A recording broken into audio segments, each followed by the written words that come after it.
आज का हमारा जो है एनालॉग का टॉपिक है ऑसिलेटर। ठीक है, ऑसिलेटर में हम लोग देखेंगे क्या होता है ऑसिलेटर, क्या काम करता है ये सर्किट में। तो बहुत बेसिक सा आइडिया आपको होना चाहिए, बहुत सिंपल एकदम एक लाइन में डेफिनेशन आप जान लीजिए। ऑसिलेटर आपका जो होता है ये लो फ्रीक्वेंसी सिग्नल को हाई फ्रीक्वेंसी में कन्वर्ट करता है। मतलब आप कह सकते हैं ये आपका low to high frequency converter होता है। क्या होता है? Low to high frequency converter होता है। Low to high frequency converter, high frequency converter होता है।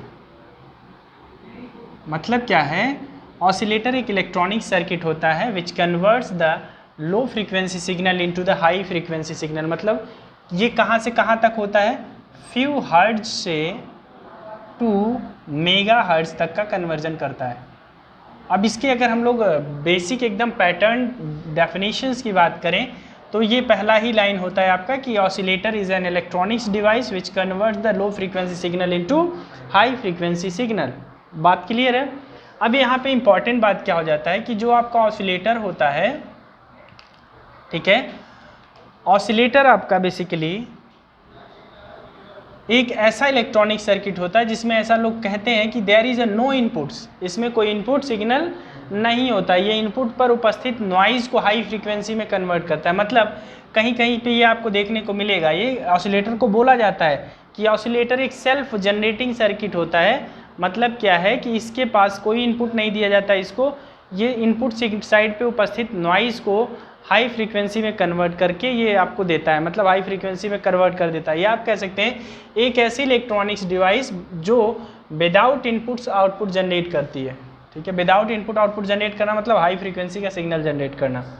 ठीक है, ऑसिलेटर के अगर हम लोग एप्लीकेशन की बात करें, यूज़ की बात करें, एप्लीकेशन हम लोग कहाँ करते हैं इसका यूज़, आपको पता है कि आपका जो माइक्रो प्रोसेसर होता है, इलेक्ट्रॉनिक्स डिवाइस है, माइक्रो प्रोसेसर या माइक्रो कंट्रोलर, सब में आप देखते हैं ऑसिलेटर लगा होता है। वो हाई फ्रीक्वेंसी पर ऑपरेट होता है। जो माइक्रोवेव या रडार वगैरह जो होते हैं, जितनी भी डिवाइसें आपके हाई फ्रीक्वेंसी पर ऑपरेट होते हैं, जितनी भी इलेक्ट्रॉनिक्स डिवाइसें, आपको पता होना चाहिए कि जब हमारे पास इंडिया में जनरेटेड फ्रीक्वेंसी एसी सप्लाई का सिर्फ 50 हर्ट्ज है, तो हम बहुत ज़्यादा हाई फ्रीक्वेंसी और कैसे ला रहे हैं? एसी को हाई फ्रीक्वेंसी या जो एसी पावर फ्रीक्वेंसी हम लोग जो पढ़ते हैं 50 हर्ट्ज वाला, उसको कन्वर्ट करने के लिए हाई फ्रीक्वेंसी में मोस्टली हम लोग साइक्लो कन्वर्टर यूज़ करते हैं, that is power electronics device. But अगर हम लोग बात करते हैं यहाँ पे जो आपके सिग्नल्स को अगर हाई फ्रीक्वेंसी में कन्वर्ट करना है तो उसके लिए हम ऑसिलेटर यूज़ करते हैं। ये जितने भी डिजिटल डिवाइस आपका माइक्रो कंट्रोलर, माइक्रो प्रोसेसर या माइक्रोवेव्स वगैरह जो भी आपके होते हैं कम्युनिकेशन सिस्टम में, हर जगह हम ऑसिलेटर का प्रयोग करते हैं। विदाउट ऑसिलेटर आप समझ लीजिए फ्रीक्वेंसी कन्वर्जन, जो हाई फ्रीक्वेंसी कन्वर्ट करके आप ट्रांसमिशन और जो भी इनपुट जो भी सिग्नल्स का आप ट्रांसमिशन करते हैं वो करना संभव नहीं है। तो एप्लीकेशन आपको समझ में आ जाना चाहिए। ठीक है ना, कम्युनिकेशन में ऑसिलेटर यूज होता है, डिजिटल में ऑसिलेटर यूज होता है, रडार्स वगैरह में ऑसिलेटर यूज होता है। टाइप ऑफ ऑसिलेटर की बात करें, अगर टाइप ऑफ ऑसिलेटर की बात करें,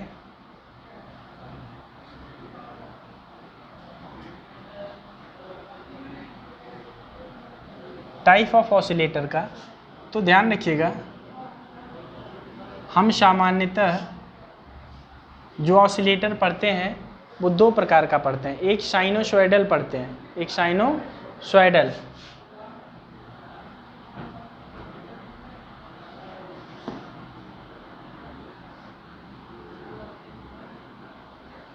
अभी ऑसिलेटर की ऑसिलेशन पे क्या कंडीशंस होती है उस पे हम आएंगे, बारखाउजन क्राइटेरिया पे आगे आएंगे। अभी से परेशान नहीं होइएगा आप। साइनोसॉइडल एक होता है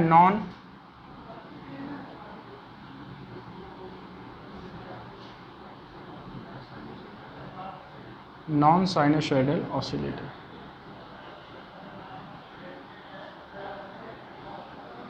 ठीक है ना, नॉन साइनोसॉइडल ऑसिलेटर। एक हमारे पास है साइनोसॉइडल ऑसिलेटर और एक है आपका नॉन साइनोसॉइडल ऑसिलेटर। इसको हम लोग बोलते हैं लीनियर ऑसिलेटर। क्या बोलते हैं?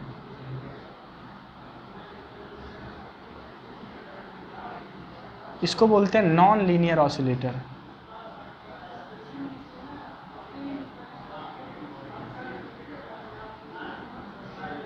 ठीक है, इसका मतलब क्या हो गया? साइनोसॉइडल ऑसिलेटर मतलब एक ऐसा ऑसिलेटर जो लो फ्रीक्वेंसी को हाई फ्रीक्वेंसी में कन्वर्ट तो कर रहा है, लेकिन ये कैसा वेव जनरेट कर रहा है?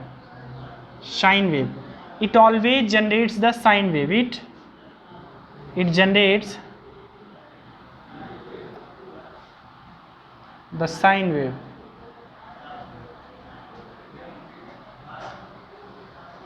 और ये आपका नॉन लीनियर जो आपका होता है, ये आपका एक्सेप्ट साइन वेव आपके बाकी वेव्स जनरेट करता है, जैसे आपका ट्रायंगुलर,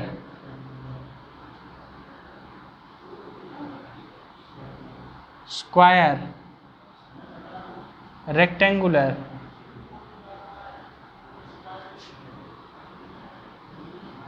ठीक है ना। ये जो वेव जनरेट करते हैं जो डिवाइस है, उनको हम लोग बोलते हैं नॉन साइनोसॉइडल ऑसिलेटर. तो यहाँ पे आपका अगर देखेंगे तो जो मल्टी वाइब्रेटर होता है, क्या मल्टी वाइब्रेटर आपका astable, by stable, mono stable, 3 प्रकार के होते हैं. अस्टेबल, बाई स्टेबल और मोनो स्टेबल. ये आपके होते हैं नॉन लीनियर ऑसिलेटर, या आप नॉन साइनोसॉइडल ऑसिलेटर के टर्म्स में इन्हें हम जानते हैं, ठीक है ना। और आपकी जो साइनोसॉइडल ऑसिलेटर होते हैं वो सामान्यतः कौन कौन से ऑसिलेटर होते हैं? साइनोसॉइडल में अगर आप देख लेंगे तो आरसी ऑसिलेटर हो जाएगा, ठीक है ना, जो आपका रजिस्टर और कैपेसिटर से मिलकर के बना होता है, आरसी ऑसिलेटर. ये साइनोसॉइडल ऑसिलेटर है, आरसी ऑसिलेटर. आप चाहें तो यहाँ लिख लें.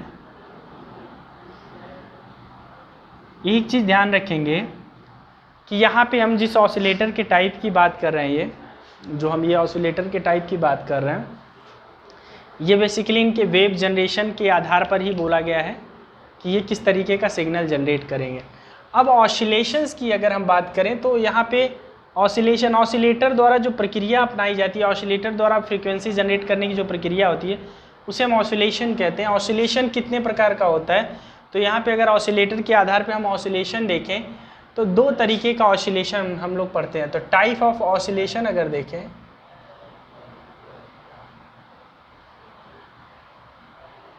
टाइप ऑफ ऑसिलेशन अगर हम लोग देखें तो एक होता है डैम्प्ड,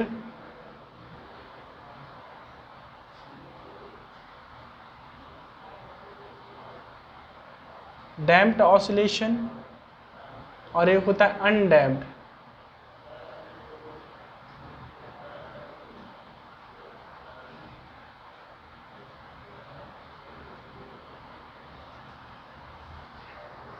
डैम्प्ड आपका जो होता है, एक होता है अंडर डैम्प्ड और एक होता है ओवर डैम्प्ड. 2 तरीके का होता है, under damped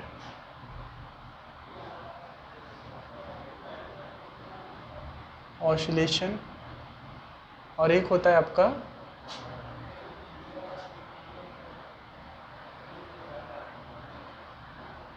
over damped oscillation, ठीक है ना।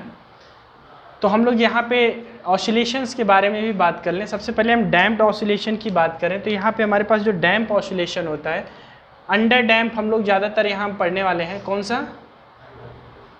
Under damped. Under damped oscillation, बस इसको आप जान लीजिए कि होता क्या है.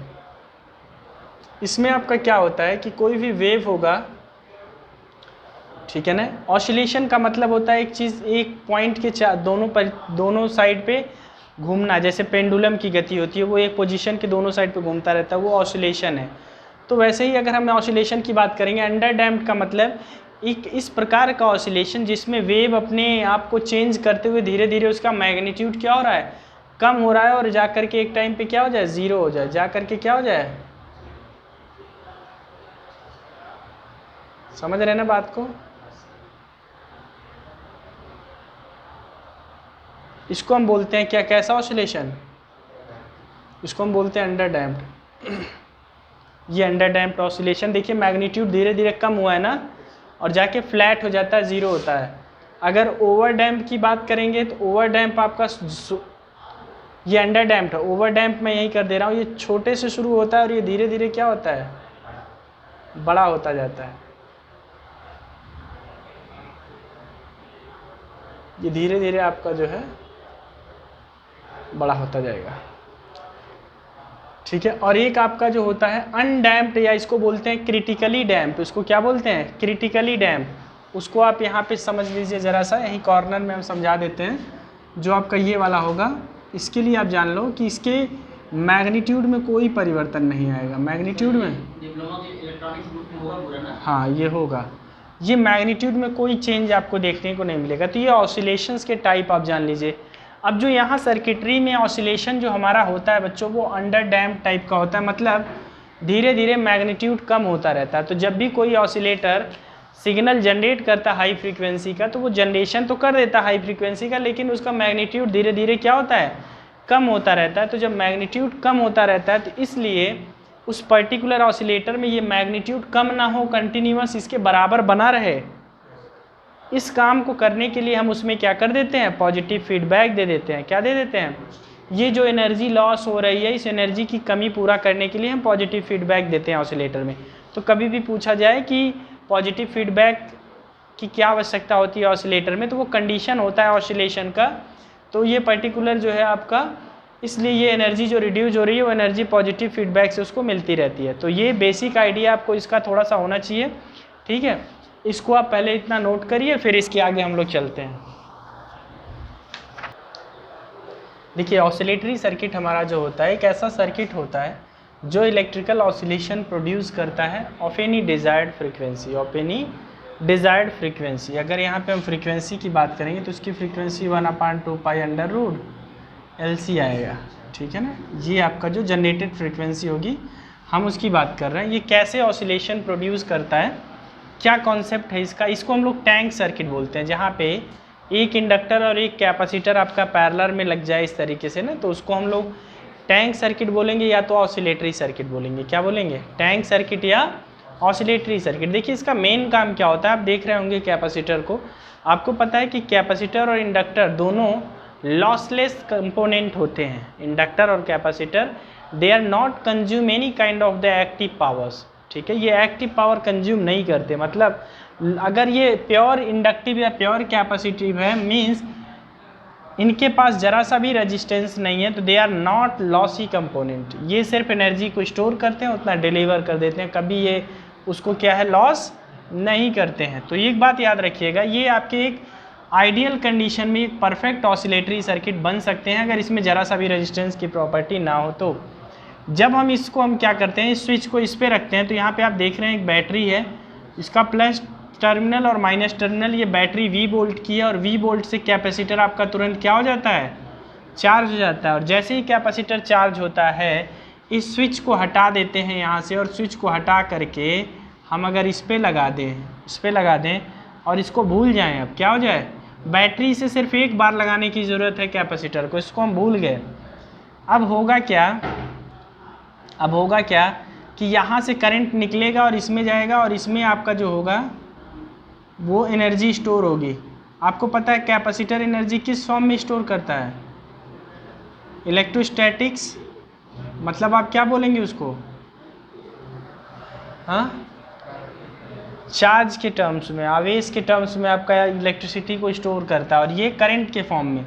अब यहाँ पे जो है फिलहाल यहाँ से करंट निकल के जाएगी, और इधर पोटेंशियल आपका प्लस, और इधर इसका जो इसमें पोटेंशियल डेवलप होगा वो इधर प्लस और इधर माइनस डेवलप होगा।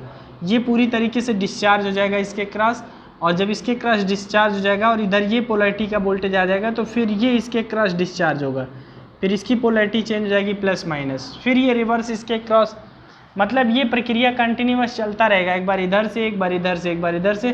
तो इसको हमको क्या बोलते हैं, इलेक्ट्रिकल ऑसिलेशन बोलते हैं। क्या बोलते हैं, इलेक्ट्रिकल ऑसिलेशन। एक बार कैपेसिटर को चार्ज करके ऐसे इंडक्टर से लगा दो, तो ये ऑसिलेशन पूरी ज़िंदगी चलती रहेगी यदि आइडियल कैपेसिटर और इंडक्टर है तो। लेकिन ऐसा संभव होता नहीं है कि जो कैपेसिटर और इंडक्टर हो आइडियल हो, इसमें थोड़ा बहुत रेजिस्टेंस का भी गुण होता है। किसका गुण, रेजिस्टेंस का भी गुण होता है, जिसकी वजह से जो डैम्पिंग आती है इसमें, वो कौन सी डैम्पिंग होती है, अंडर डैम्पिंग होती है। और अंडर डैम्पिंग होने की वजह से इसमें एनर्जी की क्या आती है, कमी। भाई अब एनर्जी धीरे धीरे देखिए ऑसिलेशन होते होते एक बार ये चार्ज हुआ, इसको डिस्चार्ज किया, फिर ये इसके क्रॉस डिस्चार्ज हुआ, ये चार्ज होगा, फिर ये इसके क्रॉस डिस्चार्ज होगा, तो ये कंटिन्यूअस ये फिनोमिना चलता रहेगा। तो ये आपको ऑसिलेशन ऐसा कुछ दिखेगा। अब चूंकि ये आइडियल कैपेसिटर और इंडक्टर नहीं होते, इसमें कुछ रेजिस्टेंस का भी गुण होता है जिसकी वजह से एनर्जी लॉस होती है और ये धीरे धीरे अंडर डैम्प को दिखाता है। बात समझ रहे हैं? इस समस्या के समाधान के लिए हम इसमें ट्रांजिस्टर एम्पलीफायर इसके साथ कनेक्ट कर देते हैं, जो सिग्नल को एम्पलीफाई करके इसको देता है, सिग्नल को एम्पलीफाई करके इसको टैंक सर्किट को प्रदान करेगा और ये जितना एनर्जी इसमें लॉस हो रहा है उतना ही हम इसको क्या कर देंगे, या पॉजिटिव फीडबैक के साथ इसको दे देंगे। किससे? पॉजिटिव फीडबैक के साथ इसको हम प्रोवाइड कराते रहेंगे और कंटिन्यूस इतना इसमें हर साइकिल में जितना एनर्जी लॉस हो रहा है उतना हम हर पॉजिटिव फीडबैक के साथ एक साथ इसको दे दिया करेंगे। तो ये आपका कंटिन्यूस ये ऑसिलेशन करता रहेगा कांस्टेंट मैग्नीट्यूड के साथ। बात समझ में आया? ठीक है। अब इसके लिए कंडीशन जो आपका होता है ऑसिलेशन का कंडीशन होता है बारखाउजन क्राइटेरिया। ठीक है, हम सीधे बारखाउजन क्राइटेरिया पे आते हैं। पॉजिटिव फीडबैक क्या होता है, नेगेटिव फीडबैक क्या होता है, ये सब आप जानते हैं, फीडबैक सर टॉपिक में पढ़ रखे हैं। तो हम सीधे आएंगे किस पे? बारखाउजन क्राइटेरिया पे आएंगे, बारखाउजन क्राइटेरिया। तो हमारा जो टॉपिक होगा अगला बारखाउजन क्राइटेरिया।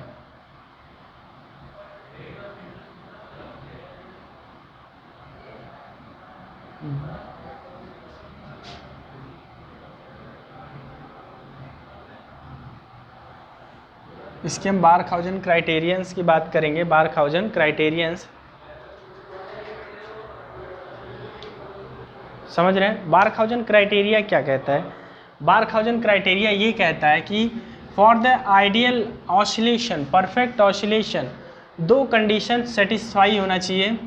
एक तो ए बीटा इज इक्वल टू क्या होना चाहिए? 1। ए बीटा की वैल्यू क्या होनी चाहिए? 1। इसको हम बोलते हैं लूप गेन। क्या बोलते हैं? लूप गेन की वैल्यू हमेशा क्या होनी चाहिए? और क्या होना चाहिए? पॉजिटिव फीडबैक होना चाहिए। क्या होना चाहिए? पॉजिटिव फीडबैक होना चाहिए। अब ये होता क्या है देखिए, समझिएगा। जैसे हमारे पास एक एम्पलीफायर है और यहाँ पे हमने फीडबैक लगाया, तो अगर इसका पॉजिटिव फीडबैक, इसका गेन ए है और यहाँ पे पॉजिटिव फीडबैक का मतलब, मान लीजिए यहाँ से इनपुट ये गया और यहाँ आउटपुट हमें क्या मिल रहा है? ऐसा मिल रहा है। यहाँ पे इसने एम्पलीफाई कर दिया तो इसको हम फिर से रिवर्स कर देंगे, ऐसा करके इसको देंगे। मतलब आउटपुट का कुछ अंश जो इनपुट में दिया जाता है सेम फेज में होता है, ताकि इसके साथ ये जुड़ सके। क्या हो सके? तो यहाँ पे जो आपका गेन आता है विथ फीडबैक वो क्या आता है? A-1 माइनस ए बीटा। पॉजिटिव फीडबैक के लिए माइनस साइन होता है। तो ये वैल्यू जितना बड़ी होगी, ये वैल्यू जितना बड़ी होगी, फीडबैक के साथ गेन उतना ज़्यादा होगा। इसीलिए लूप गेन की वैल्यू क्या ली जाती है? 1। ये 1 एक्चुअली हम लोग ले करके मान के चलते हैं। अब जब ये 1 होगा तो गेन क्या हो जाएगा? इनफाइनाइट, मतलब इतना गेन जो कभी ख़त्म ही नहीं होगा सर्किट से। तो इसलिए लूप गेन की वैल्यू 1 होनी चाहिए और फीडबैक क्या होना चाहिए? पॉजिटिव होना चाहिए। फीडबैक पॉजिटिव होगा तभी ये सिचुएशन यहाँ अराइज होगा। दूसरी कंडीशन, ए बीटा की वैल्यू 1 होगा तभी हमेशा इसमें ऑसिलेशन, इसमें जो गेन होगा हमेशा इसका इनफाइनाइट होगा, मतलब बहुत उच्च गेन होगा और ये कंटिन्यूस आपका ऑसिलेशन प्रदान करता रहेगा। तो कहीं पर भी किसी भी सर्किट में ऑसिलेशन के लिए दो चीज़ें होनी चाहिए, या आप सिंपली कह सकते हैं कि Barkhausen criteria should be the satisfied. मतलब आपका बारखाउजन क्राइटेरिया जो है वो सेटिस्फाई होना चाहिए। मीन्स क्या है? You have a loop gain a beta is equal to 1, मतलब यूनिटी होनी चाहिए। इसमें क्वेश्चन बहुत अच्छा बनता है। एंड पॉजिटिव फीडबैक होना चाहिए। अब सर्किट में पॉजिटिव फीडबैक देने के बहुत सारे तरीके होते हैं। अब हम ट्रांजिस्टर ऑसिलेटर की जब हम बात करेंगे, ट्रांजिस्टर ऑसिलेटर में क्या क्या पढ़ेंगे? RC oscillator, कॉलपिट oscillator, Hartley oscillator, ठीक है ना। ये डिफरेंट टाइप के जब हम ऑसिलेटर्स पढ़ेंगे तो वहाँ पे पॉजिटिव फीडबैक देने के लिए बहुत सारे प्रकार के हम लोग देखते हैं तरीके, ठीक है। कहीं हम रेजिस्टेंस और कैपेसिटर के आरसी सर्किट के माध्यम से दे रहे हैं, कहीं इंडक्टर सर्किट के माध्यम से दे रहे हैं, कहीं ट्रांजिस्टर से ही दे रहे हैं। तो पॉजिटिव फीडबैक देने के अलग अलग तरीके होते हैं, ठीक है। ट्रांजिस्टर एम्पलीफायर के साथ ऑसिलेटर हम लोग बनाएंगे ताकि जो भी इसमें लॉस हो रहा है, जो भी डैम्प्ड अंडर डैम्प्ड ऑसिलेशन होने का जो कारण है वो कंटिन्यूस मेंटेन्ड है, उसमें गेन मिलता रहे कंटिन्यूस, ठीक है। तो हमारे पास ऑसिलेटर में ये कुछ बेसिक पॉइंट है जो आपको पता होना चाहिए। बारखाउजन क्राइटेरिया कल की क्लास में हम लोग जो पढ़ेंगे वो क्या पढ़ेंगे? टाइप ऑफ ऑसिलेटर, ऑसिलेटर में टाइप ऑफ ऑसिलेटर में कौन सा, साइनोसॉइडल ऑसिलेटर, साइनोसॉइडल। और आपका कुछ इसमें जो है फिलहाल RC/LC ऑसिलेटर में जो ये सब ऑसिलेटर आपको देखने को मिलेंगे, उसमें जितने भी प्रकार के हैं ट्रांजिस्टर ऑसिलेटर जितने हैं सब पढ़ेंगे, चाहे वो साइनोसॉइडल हो या नॉन साइनोसॉइडल है। मल्टी वाइब्रेटर पे हम अभी बात नहीं करेंगे, मल्टी वाइब्रेटर पे हम लोग आगे चर्चा करेंगे। Multi vibrator stable, monostable, bistable, क्योंकि वो इतना ज़्यादा डेप्थ फ्री आपके सिलेबस में भी नहीं है। तो आई होप आपको ये चीज़ें समझ आई होंगी, ठीक है। हमने क्या बताया आपको, पूरा बेसिक एकदम सिनारियो बताया कि ऑसिलेटर है क्या, और ऑसिलेटर के बाद हमने बारखाउजन क्राइटेरिया भी बता दिया। ये दोनों बातें याद रखेंगे आप बारखाउजन क्राइटेरिया की जो है, ठीक है। इससे क्वेश्चन अच्छा खासा बनता है, ठीक। तो गेन आपका पॉजिटिव फीडबैक होने पे ये होता है बीटा इज इक्वल टू 1 होने से क्या फ़ायदा होता है वो भी मैंने आपको बता दिया। पॉजिटिव फीडबैक क्यों होना चाहिए ये भी मैंने आपको बताया, नहीं तो ये स्थिति ही नहीं आएगी। बात समझ रहे हैं ना? हाँ, तो ये सारे पॉइंट्स आप दिमाग में रखिएगा। कल की क्लास में हम सीधे टाइप ऑफ ऑसिलेटर, उनके फॉर्मूले, उन पे न्यूमेरिकल्स, ये सब प्रैक्टिस करेंगे। प्रयास करेंगे कि हम लोग अगले लेक्चर में अच्छे से सारा टॉपिक कवर कर सके, ठीक है। तो इसमें इतना ही रखते हैं। Thank you.